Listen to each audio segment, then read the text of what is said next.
మండల కేంద్రం నందు బాలయోగి బాలికల గురుకుల కళాశాలలో విద్యార్థులకు అందిస్తున్న భోజన నాణ్యత డొల్లతనం వెంకటగిరి ఎమ్మెల్యే కురుగొండ్ల రామకృష్ణ ఆకస్మిక తనిఖీతో బయటబయలింది. సోమవారం డక్కిలి మండల పరిషత్ కార్యాలయంలో ప్రజా విజ్ఞప్తుల దినం కార్యక్రమంలో పాల్గొన్న ఆయన మధ్యాహ్నం వంటదంట సమయానికి డక్కిల్లో బాలికల గురుకుల కళాశాలను ఆకస్మికంగా కళాశాలను తనిఖీ చేశారు. ఈ సందర్భంగా కళాశాలలో జరుగుతున్న అనేక లోపాలు బహిర్గతమయ్యాయి.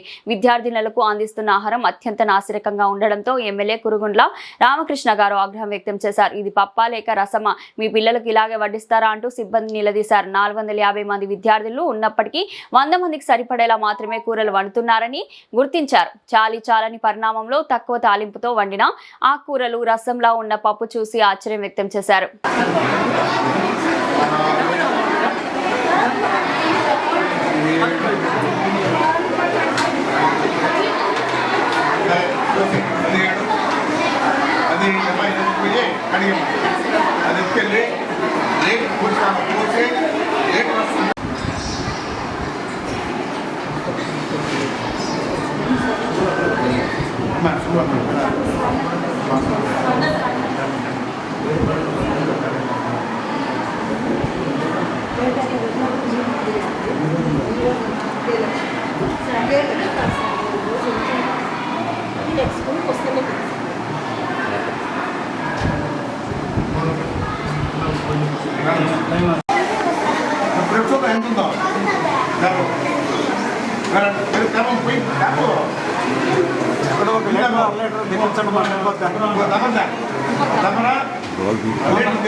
చెప్తున్నారు నేను అందుకని 1 గంట ఎందుకు వచ్చాను అంటున్నా. 1 గంటకి అయితే పిల్లలు తింటా ఉంటారు, చూద్దాం పరిస్థితి ఏంటంటే వచ్చాను. నేను దీనిలో కట్టుకుంటే ఉదయం వాళ్ళకి గుడ్డు పాలిసిన నమ్మకం చెప్పండి. మంచి కూడా మధ్య పెరుగులో కట్టుకుంటే 30 కిలోలు పెరుగు రాల్సింది ఎంత ఉంది? 12 కిలోలు కూడా లేదు. చూడండి, అది కూడా వెళ్ళిపోతుంది. ఎన్ని కిలోలు ఎంత వస్తుంది? 10 కిలోలు వస్తాయి. ఎంత వస్తుందా? జగ్గు తేలా సార్, జగ్గు తేలా సార్, జగ్గు తేలా లేట్ దీని రేట్ తెచ్చుకోవాలా. జగ్గు జగ్గు క్లీన్ చేసుకురాలా.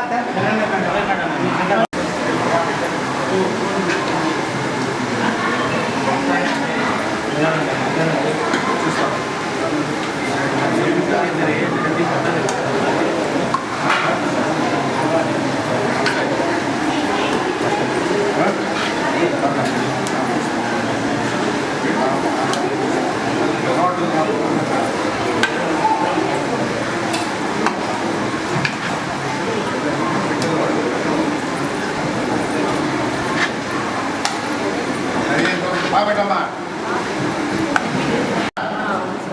అదేందుకు దొరకలా? అది ఎంత కొట్టేసరా? నోట్ చేసుకో. యాక్చువల్ బాబు ఏదో నేను సాంబార్ చేశాను. పప్పు అంటాను. పప్పు అంటే చెప్పి ఉండాలి కదమ్మా.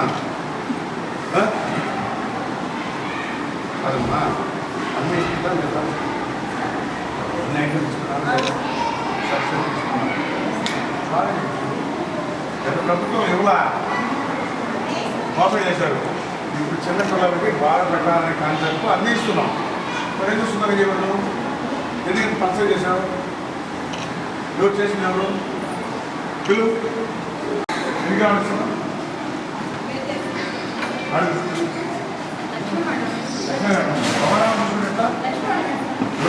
పిల్లలు లెక్క ఇస్తున్నాం. పిల్లలు తగ్గిపోయారు, మీరేం తగ్గిపోయి రాయరు, అన్నీ తీసుకుంటారు. తీసుకున్నప్పుడు ఏమవుతున్నాయి?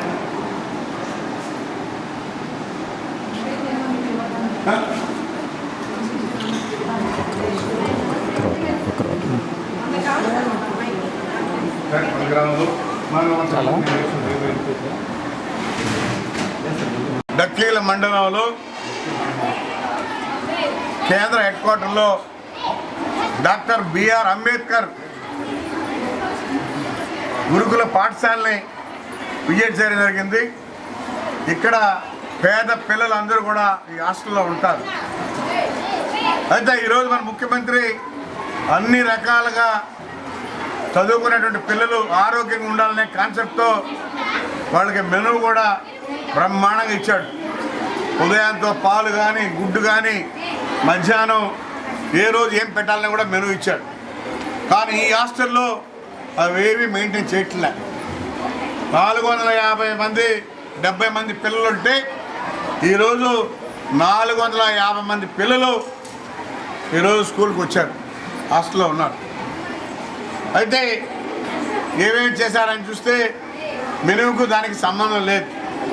ఏదో పప్పు అన్నారు, పప్పు కాదు, అవి రసంలాగా పప్పు సారు ఉన్నాయి.